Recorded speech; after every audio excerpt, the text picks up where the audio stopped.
Good morning and welcome to Korea Today, live from Seoul. Prosecutors reportedly dig up 1 million more tweets allegedly posted by staff members of the National Intelligence Service as the investigation continues into the spy agency's possible meddling in last year's presidential race.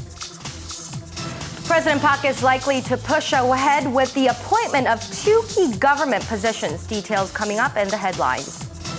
And the government will unveil new measures to rein in wasteful spending at public institutions. More to come on In Print.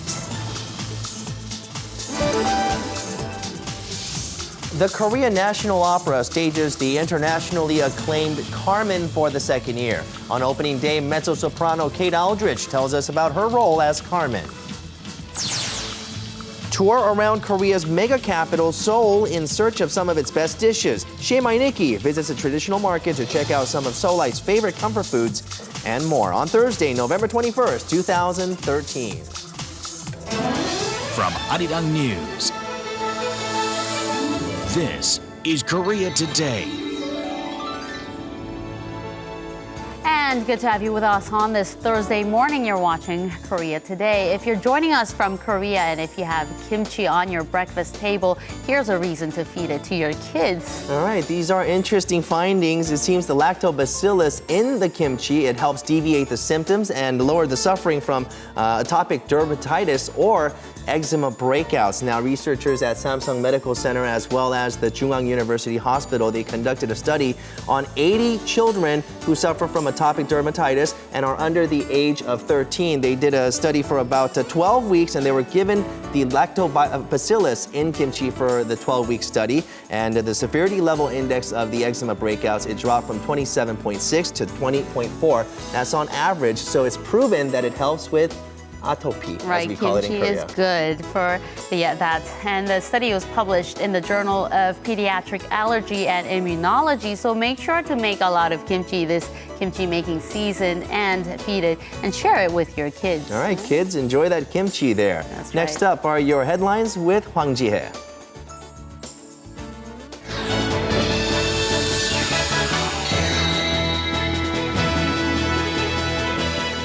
Despite objections from the opposition, President Park Geun-hye seems to be moving on with the appointment of her health minister and prosecutor general.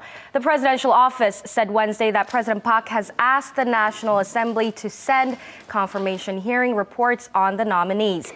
The opposition Democratic Party has so far refused to adopt the report, but now that the mandatory waiting period for Parliament is over, the president is free to appoint her nominee of choice. The National Assembly held hearings for Health Minister designate Moon Hyung-pyo and Prosecutor General nominee Kim Jin-tae last week. Since then, the opposition Democratic Party has claimed Moon is unfit for the job because of questions surrounding his ethical practices, especially the alleged use of corporate credit cards for personal purposes. Political experts say Moon's appointment would add fuel to the prolonged standoff with the opposition that could also affect the confirmation process for Hwang Chan-hyun, the nominee for Chief State Auditor.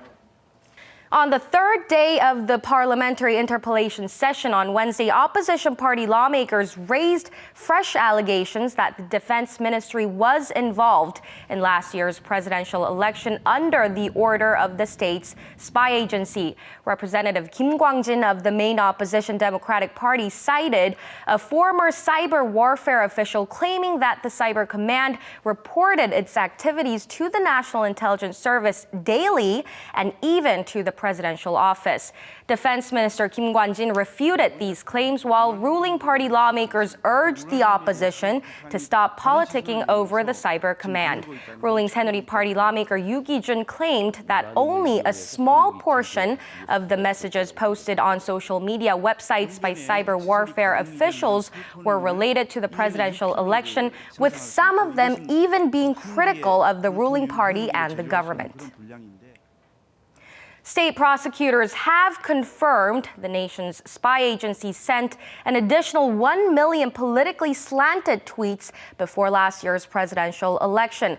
A special investigation team from Supreme Prosecutor's Office has submitted an arraignment, including its recent discovery, to the Seoul Central District Court. The prosecution applied for the violation of Public Official Election Act for 500,000 tweets, while applying the rest to the violation of the National Intelligence Service Act. The National Intelligence Service, however, refused to approve the recent discovery, saying most of the tweets were not written by its agents. North Korea has come so far with its nuclear program that it can produce nuclear weapons using uranium. This was Defense Minister Kim Kwon-jin's assessment on Wednesday during an interpellation session at the National Assembly in what was a rare insight into the North's nuclear program. Kim said Seoul is closely monitoring activities at the North's Yangcheon complex, which houses a uranium enrichment plant and a reactor. The minister went on to say that Pyongyang aims to become a nuclear weapon state, to take the initiative in the six-party nuclear talks and consolidate the leadership's power within the country.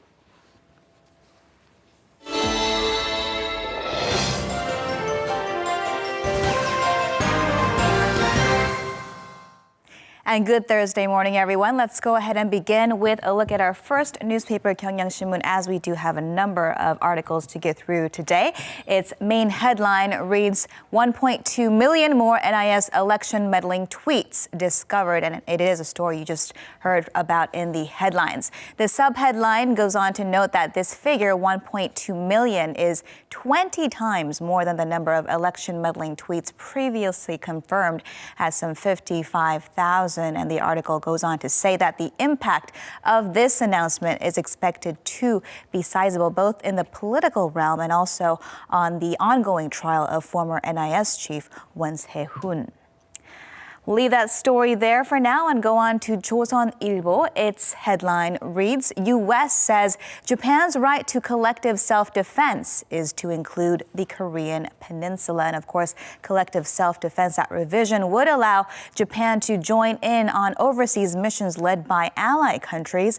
The article reports that an unnamed U.S. Defense Department official told Korean correspondents at the Pentagon that Japan's adoption of this right to collective self-defense would serve as a deterrent to regional threats, including threats from North Korea. The paper sees this first mention of North Korea by a high-ranking U.S. official to mean that Japan is one step closer to becoming involved in the scenario that conflict should erupt on the Korean peninsula, also citing an interview with former Japanese Foreign Minister Seiji Maehara. Now, the U.S. official also is reported to have said that Washington welcomed Tokyo's steps toward the revision as holding an intention to participate in maintaining peace and security in East Asia, adding that the two countries have discussed how that right would be exercised without going into details. Now, our next newspaper, Donga-ilbo, takes us back to this country now. The headline reads, it highlights spending by public institutes, and it reads, public institute employees blow 507 billion won, that's about 480 million US dollars per year on company credit card.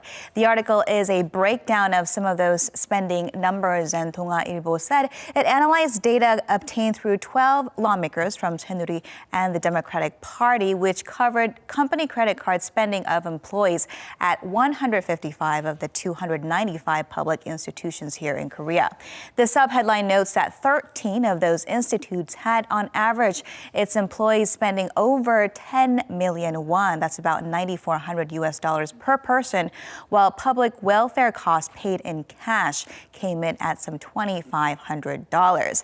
It found that many employees were liberally using their credit cards for expenses with friends and family as well, which is, of course, beyond the purpose of that expense account. And in fact, our next daily also covers this story on its front page, Jungang-ilbo's article here. Its headline reads, Oversight of Public Enterprises Careless, Minister also to be accountable. Reporting there that Finance Minister Hyun Oh-seok warned at a policymakers meeting yesterday that he is working working on a set of measures that will normalize public institutes, that is, tackle wasteful spending and lax management. The comprehensive measures are set to be made public early next month. All right, let's go ahead and wrap things up now with a look at Made Business newspaper. You know, 2014, can you believe it, is just 6 weeks away?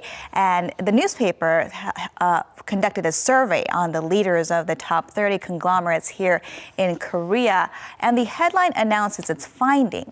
It reads, "Cold winds on conglomerate investment and hiring next year." The sub-headlines note that 8 out of 10 companies said they will not expand investment next year, while only 7.4% or 2 of the 30 said they would hire more next year. And let's go ahead and take a look at the pie chart on 2014's investment prospects based on this survey. And 40.7% said they haven't yet decided on whether they would expand their investment, still on wait and watch mode, while a third, 33.3%, said they have no plans as of yet to adjust their investment figures. And with that, we'll go ahead and wrap your look at what's in print on this Thursday. Next up are your closing numbers from Wednesday's market action.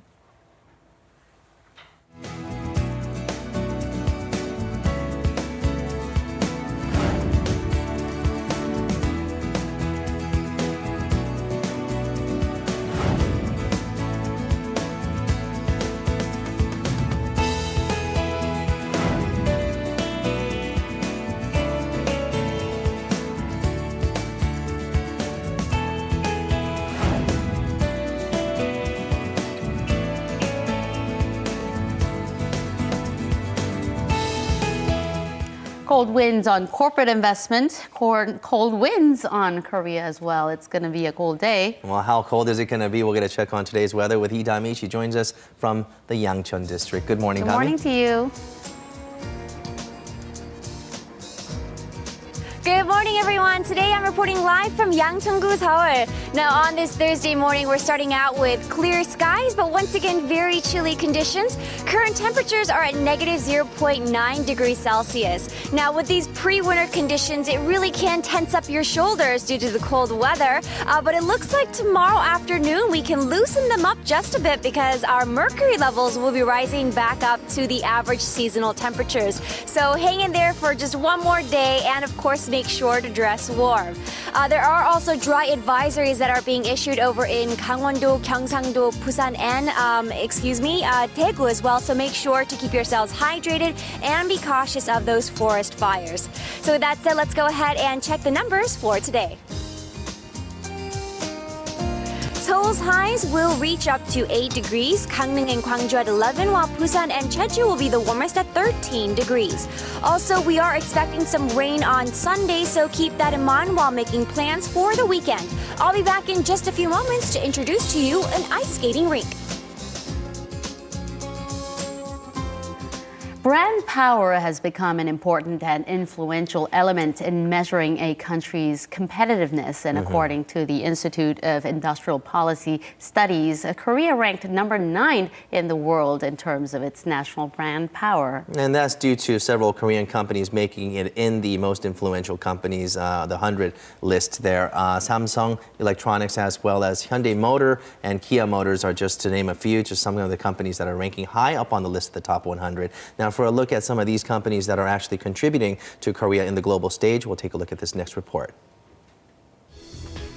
The first place that comes to mind when thinking of clocks and watches is Switzerland. This is because the country with its notable Made in Switzerland trademark has for many years built up a reputation as the maker of exceptional high-quality timepieces. The same goes for world-renowned German automobile brands. With their reputation for stellar quality, customers have faith in these cars and open their purses for these brands. This is the power of national brand value. Many say that the 21st century is the era of national image. This is because nowadays, a certain country's positive national brand image can not only improve its value of commercial brands, but also bring in more economic support, as the nation's products are popularly sold in other parts of the world. That's why today, the nation's brand is of extreme importance to many countries. From companies entering the global market to diplomacy and tourism, almost anything that affects international relations is a nation's brand. Experts say that if Korea's national brand image increases 1%, the country can see some $11 billion in economic effects. Then, where does the Korea brand stand in the world? Recently, the Institute for Industrial Policy Studies hosted the Korea Brand Conference 2013. According to a report, out of 39 countries, Korea's national brand value was ranked at 9th, following the US, Germany, and the UK. Korea's national brand value is estimated to be some US $1.9 trillion.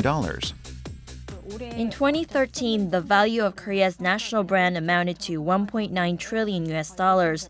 This is about 33.4% out of the country's product and service export market of $5.7 trillion. The national brand value results from assessing consumer sentiment and spending patterns, such as how many consumers of Korean brands hope to visit Korea, how much they know about the country, and how much they are willing to purchase more Korean goods. What's more encouraging and promising is the fact that compared to last year, Korea's brand value increased by US $300 billion.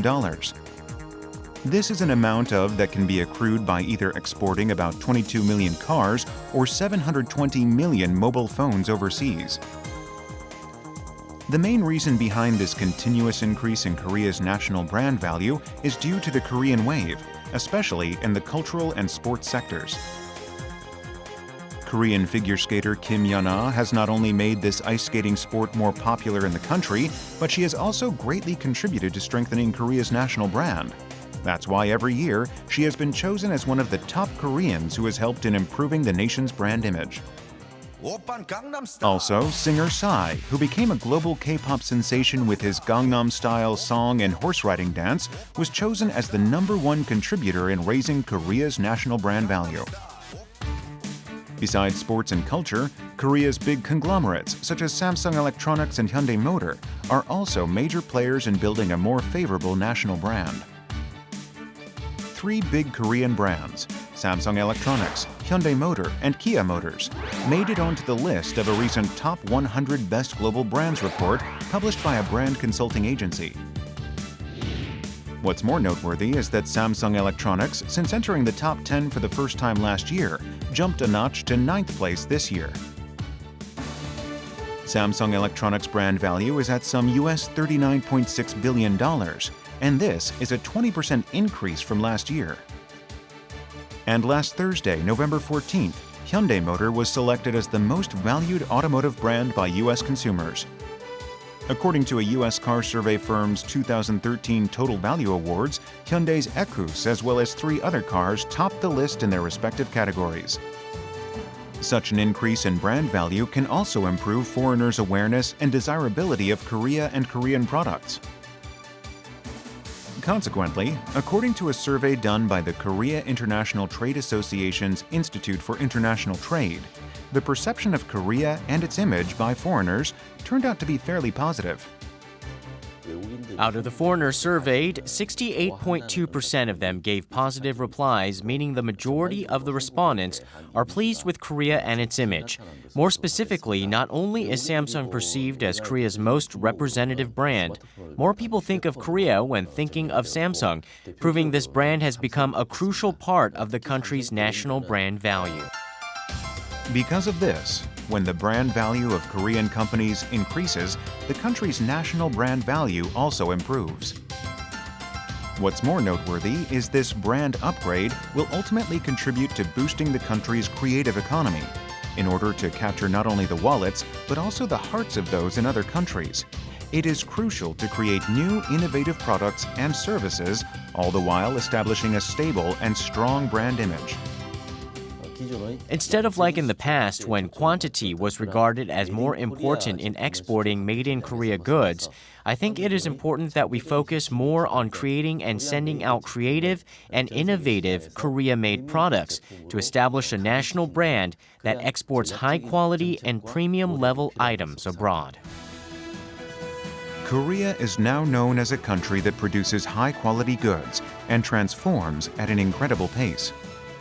And Korean companies are now viewed as efficient, innovative, and leading in designs. That's why now is the time to think about how to further improve the country's brand so Korea can become a noted global name. Now, according to a study, if every company that's in the Korea's top 100 list of companies, their brand awareness around the world increases by 1%, then the economic effects that would bring to the country would be rated at about $10 billion US. So That's brand a staggering number. Right. And in fact, an expert pointed out that if Samsung engraves proudly made in Korea in their Galaxy smartphones, the brand value of Korea would actually improve in just 2 weeks. That's right. And it's not just corporate brands, though. As we saw in the report, culture can play a significant role in contributing to raising a country's recognition, the name value. And Gangnam Style is a great example. It really put Korea and Gangnam on the map. For someone who lives in a small town in Brazil or Fiji, they would hear this song and know Korea right away. That's right. It's amazing how much entertainment, songs, music, culture, and dramas have an effect on the brand image of Korea. Kimchi, by the way, I just thought of that, right? That's right, that's right. And we just gave you another reason to fall in love with it. Right. And speaking of falling in love, you guys are all into love stories, right? Sure, of course. Well, still ahead on Korea Today, we'll be checking out a love story by the name of Carmen. It is a love story, passionate, but it's destined for disaster. The inner conflict between religious belief and personal freedom is voted as Korea's most desired opera. Korea National Opera's Carmen raises its curtains today, and Carmen herself, Kate Aldrich, will join us on Korea Today. I look forward to that interview. Now, we had the season's first snow just a couple of days ago. It's time to bring out those sweaters. So today on Design Korea, we're going to look at knitwear. That's right. You can't go wrong with knit in the cold weather, obviously, because it keeps you warm, right? But we've heard of knitted sweaters, knitted scarves, as well as gloves. But what would you think if I told you that it goes way beyond that? We'll find out some knitted designs, but something that you've never imagined could be knitted in this next report. With just a ball of yarn, knitting can create all sorts of different designs. And every cold winter season, it becomes one of the most important and loved aesthetics to warm our bodies and hearts. Nowadays, more people are opting to learn knitting since they can create individualistic and unique pieces to keep themselves and their loved ones warm all throughout the cold winter. I think the most attractive aspect of knitting is the fact that I can personally create something. Depending on the knitting technique, the yarn's thickness, texture, and color one uses, the design patterns can change and differ immensely. From three-dimensional designs to images of hearts, animals, and snowflakes, people can create whatever designs they want through knitting. Knitted goods composed of unique designs are often practically used in everyday lives. These carefully made items add more coziness and warmth when temperatures begin to dip. All sorts of practical wintertime items are made through knitting. That's why every year around this time, a special knitted decoration exhibition is held, and all the goods here are individually made and designed by the participants. From bags, cushions to dolls, the participants engage in intense competition, presenting their creative and delicate knitted designs this year.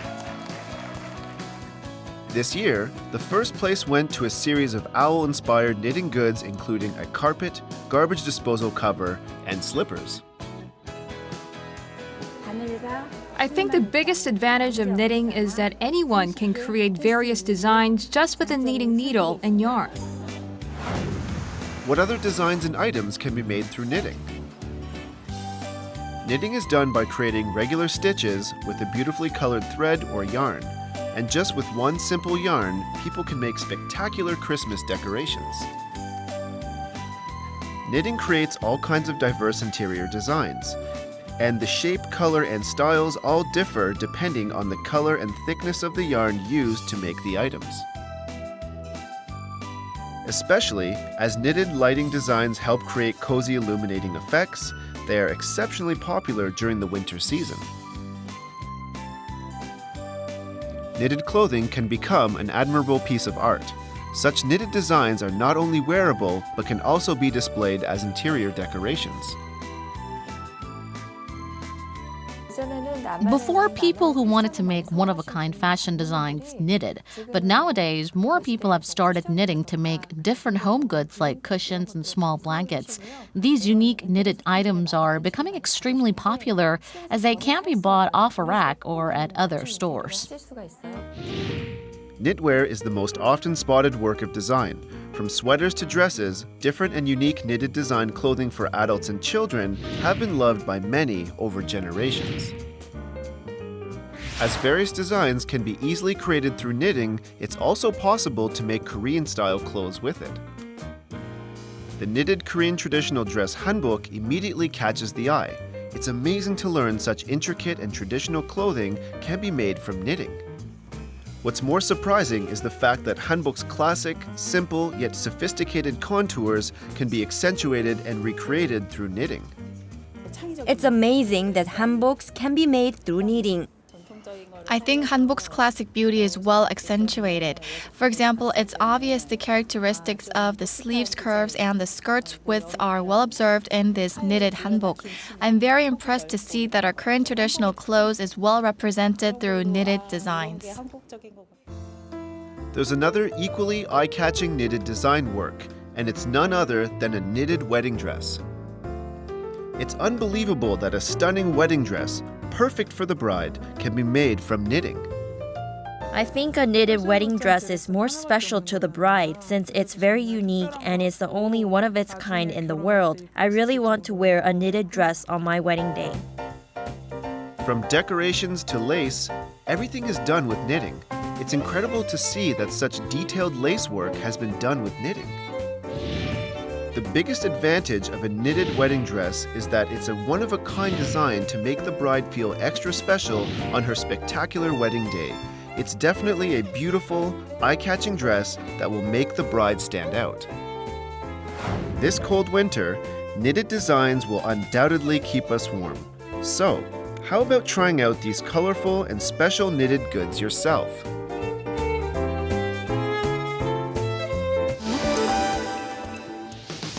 And still ahead, a down-to-earth experience of Seoul's best dishes is what we bring you on Four Corners of Korea. Shea Nikki visits a traditional market with a century-long history to dig into some of the local favorites while stirring himself up with some comfort food, tteokbokki. Yummy.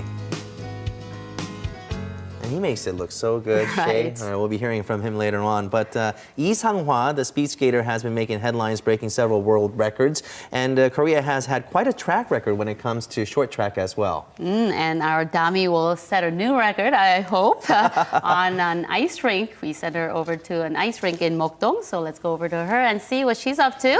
Dami, over to you.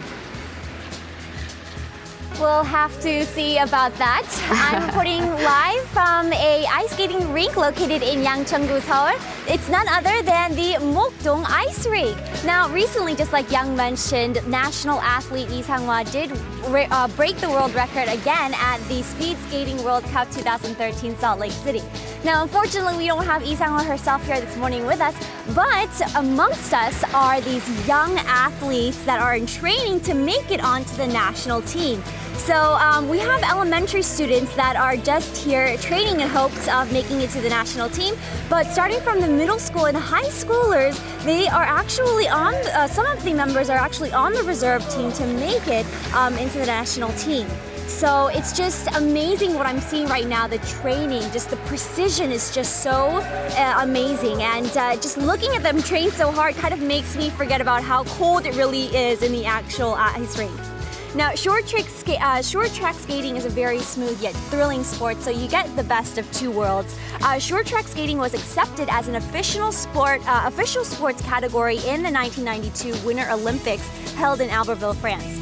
Now, the game is held in an indoor facility just like this one, and the rules of the game are that there are typically 4 to 6 athletes that take part in an open race. Then the first two move on to the next race, and then in the finals, the rankings are determined, so it is a tournament game. Now, whenever it comes to winter sports, Korea is definitely recognized. The medals won by Korea in short track skating is quite amazing. But not only is Korea recognized for short track skating, but also figure skating as well, as we have representative athlete Kim Yeon-ah. So I do wish the best of luck to all of the athletes in the Sochi Olympics 2014, which is coming up in about 2 months. You know, these days sports on the ice is gaining lots of popularity. Many people are enjoying these winter sports. What's great about it is it's a lot of fun and you get some exercise in the winter. Here at the Mokdong Ice Rink, they do provide these exercise classes, so you can always get more information on their website. All right, well, it's now time for me to warm up. I'm Idami, Korea Today.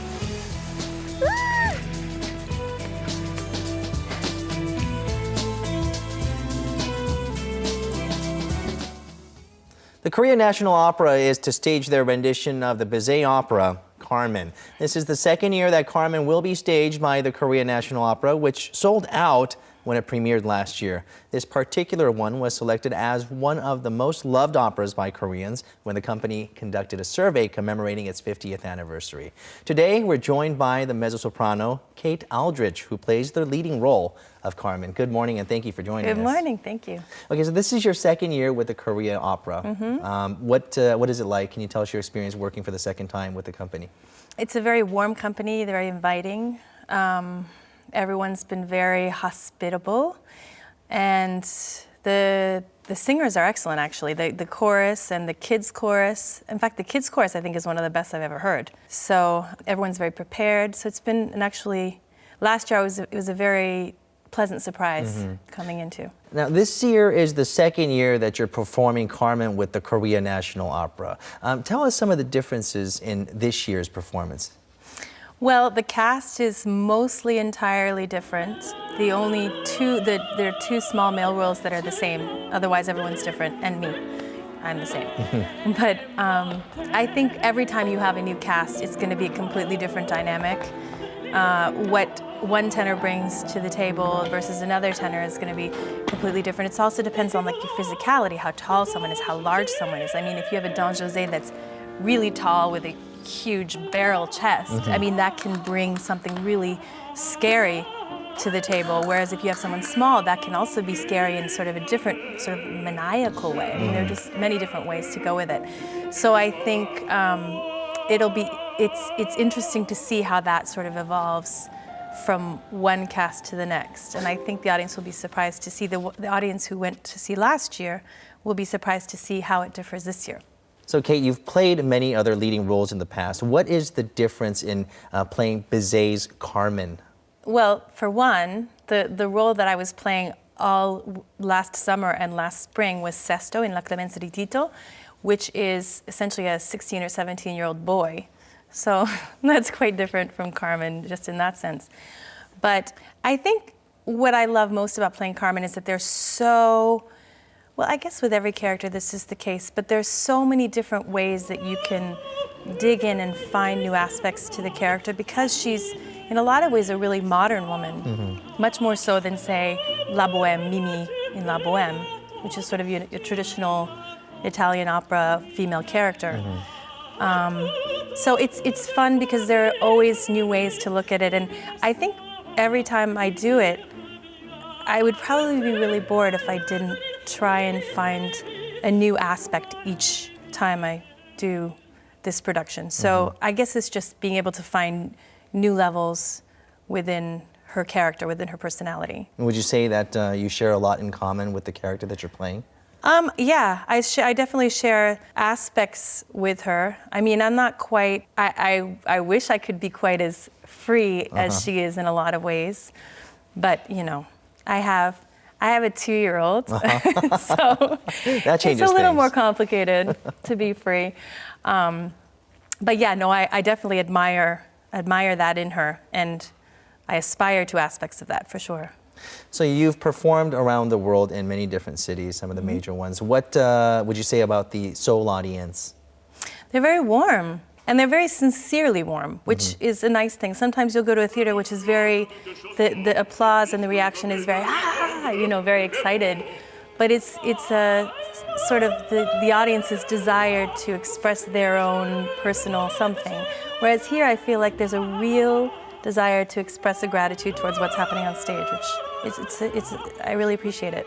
So for Kate Aldrich, what are your future plans? What other roles do you have that you want to fulfill in your lifetime? Well, you know, I would love one day to sing Don José, but that's not going to happen.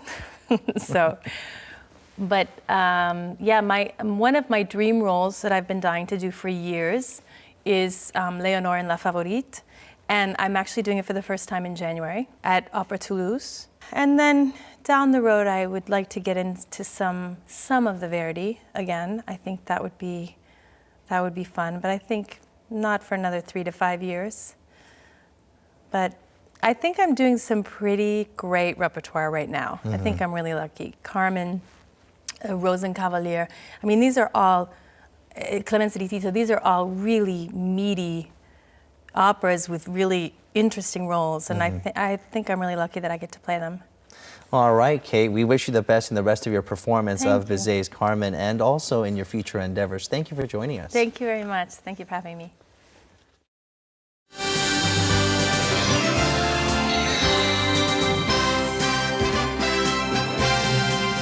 And a good Thursday morning to you all as we kick things off in baseball. Now with Oh Seung-hwan still looking to go overseas next season, things are pretty quiet over in the major leagues, which leaves the NPB the most likely destination for the Samsung Lions closer. And with the Hanshin Tigers of the NPB being the favorites to sign the righty, the office of the NPB has officially requested information on Oh Seung-hwan, leading to speculations that he might be headed to Japan next season. Oh's agent Kim Dong-wook stated that things will now speed up with the Samsung Lions done with the Asia Series. Now, he also added that despite the office of the MLB not requesting his information just yet, the major leagues is still a possibility for Oh Seung-hwan.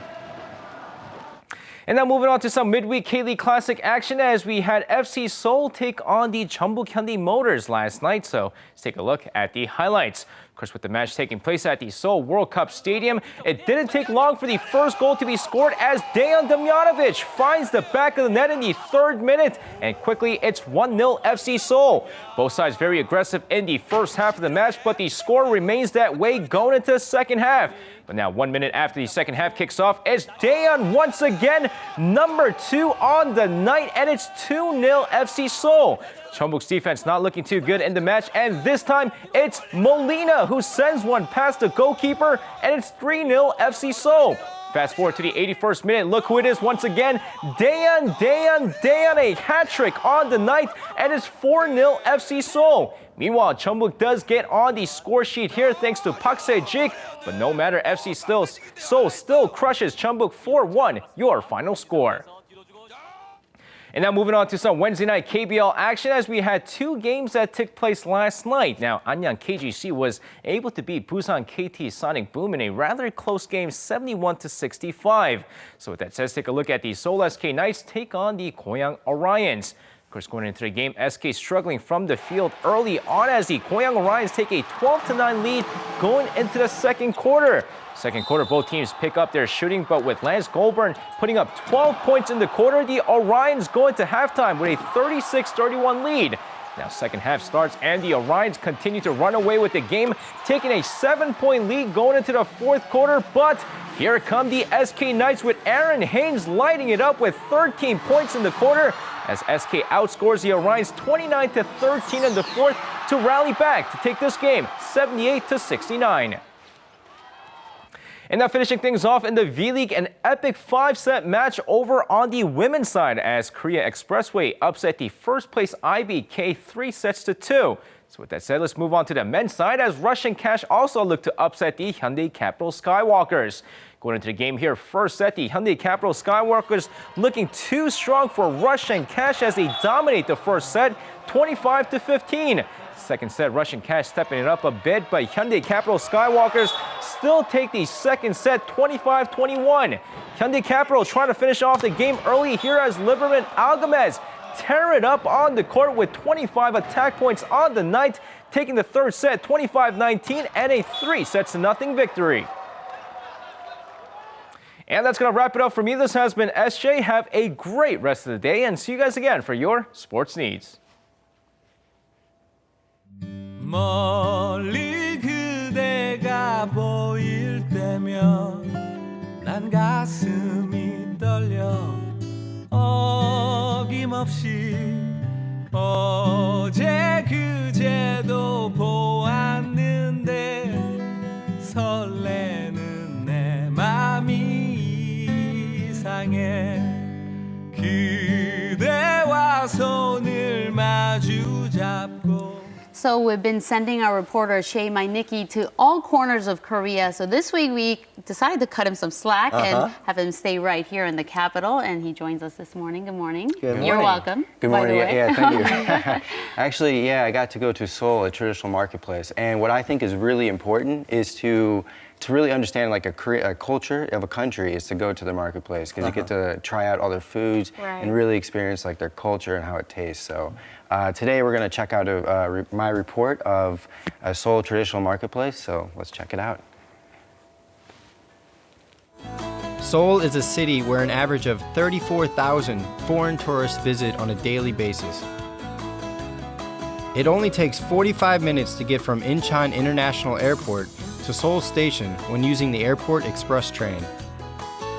Diverse food cultures live on in Seoul.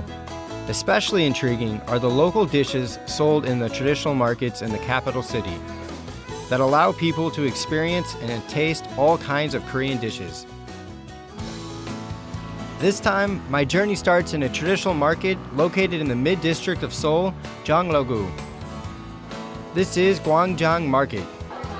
This traditional market, the country's first permanent establishment of its kind, is 107 years old. And today, there are some 5,000 shops inside the marketplace. This place smells incredible. There are lots of foods. I am very hungry, so I want to eat first and shop later. Let's check out the food. The famous food alley stretches from North Gate number 2 to South Gate number 1. Here, there are all kinds of vendors selling interesting delicacies and street food.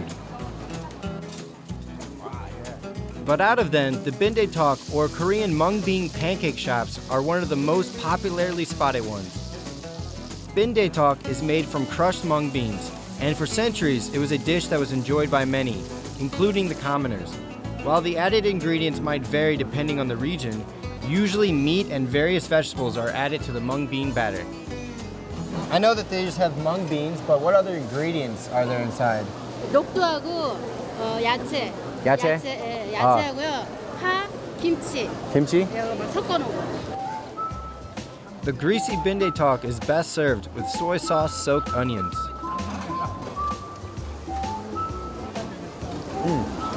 I thought it would be really oily, but it's nice and crispy on the outside. And when you pair it up with the sauce, makes it a savory snack.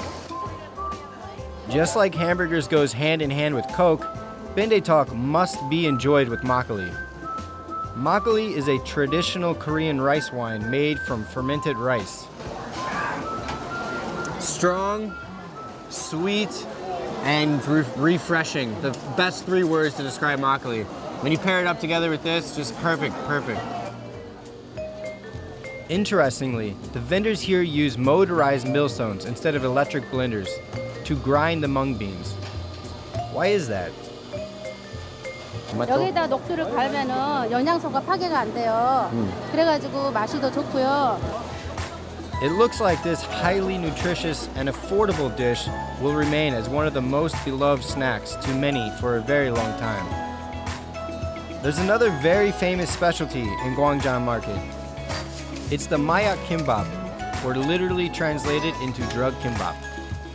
The name was given to this dish because the kimbap is so tasty and addictive. 왜 주셨어 먹어요? 김밥이 맛있어서 계속 생각나서 또 먹으러 왔어요. At Gwangjang Market, there are many shops claiming to be the original mayak kimbap sellers. Of course, I couldn't leave the place without trying it out. This has tanmuji in it, carrot, and rice. Normally, the kimbap has a lot more inside of it. So I'm not sure why it's so addicting.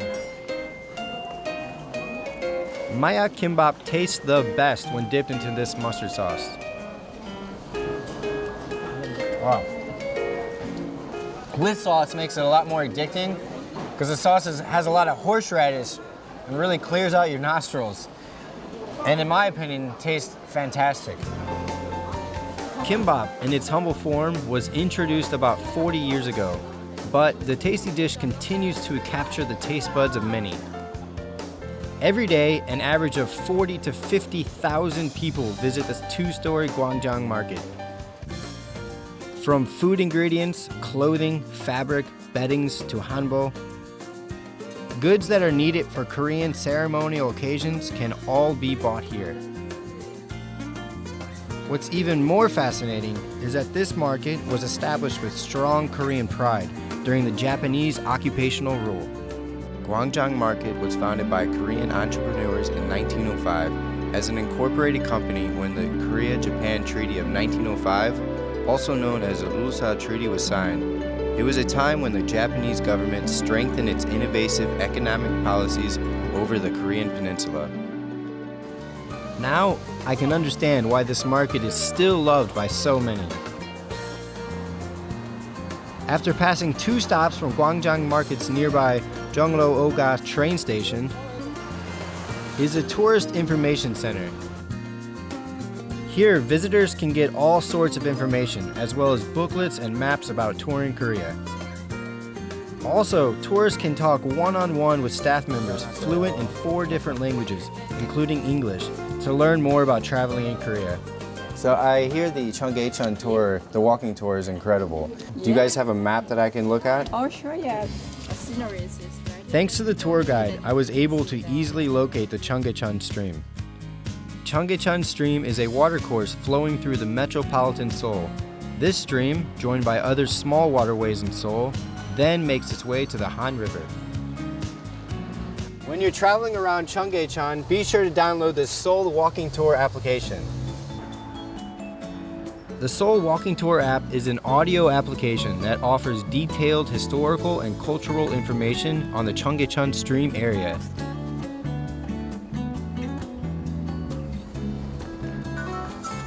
Supyeogyo Bridge, with a water marker to measure the water level of Cheonggyecheon stream. The 6-kilometer-long Cheonggyecheon stream, reconstructed along with 22 bridges, is a popular walking tour course. After I finish my walking tour, I arrive at a tteokbokki town around Sindang Station. Unlike other tteokbokki eateries, here instant tteokbokki restaurants are clustered together. Customers are responsible for cooking on-the-spot tteokbokki with diverse ingredients.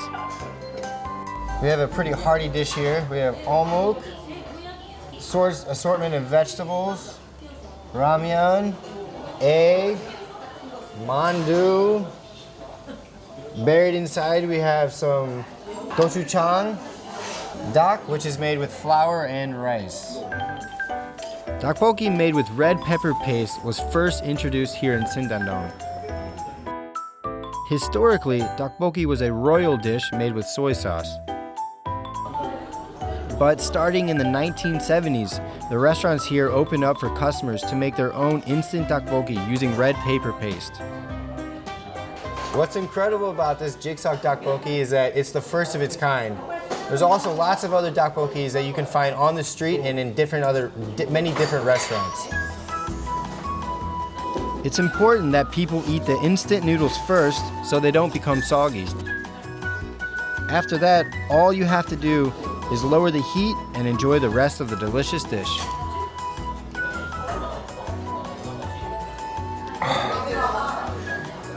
Well, this is certainly spicy, a little salty, but definitely savory, very delicious.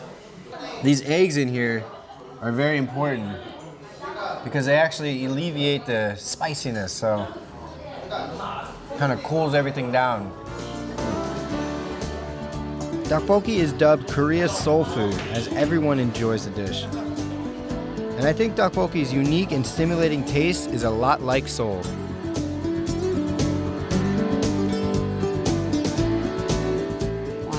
Right, you look like you're having a feast there. Right? Yes. How Very is spicy all- feast. Yeah, very Right, spicy, but a right. feast definitely. Right. How was all the foods that you have tasted? I thought the tteokbokki was really delicious. Like I said, it was spicy, but as you saw in the video, the eggs really kind of mellow it out.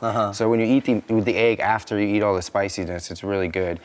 But it's not as the duck in the tteokbokki is not as chewy as normal because it's made with flour. So yeah. You tried maya kimbap, tteokbokki, and also the bindae. Which is your favorite food? Oh, the bindae duck was my favorite. My favorite by far. I would have said maya kimbap Yeah, for sure. maya But kimbap, sure. right? Yeah, I really thought that was my favorite because it was kind of an experience to eat it. You know, I got to eat it with 2 other Koreans. We got to eat makgeolli with it or drink makgeolli with it. So yeah, it was really quite a really good experience. So. They offered you that makgeolli because you're a foreigner. When you go to these marketplaces, Really? they're so much kinder to foreigners. I feel like They offered it for free? Or sometimes you feel discriminated against as a non-foreigner. Sometimes don't do they're that so for me. nice They to just- foreigners. Yeah, they were really open with me and really explained what I was eating, what was in the ingredients and everything.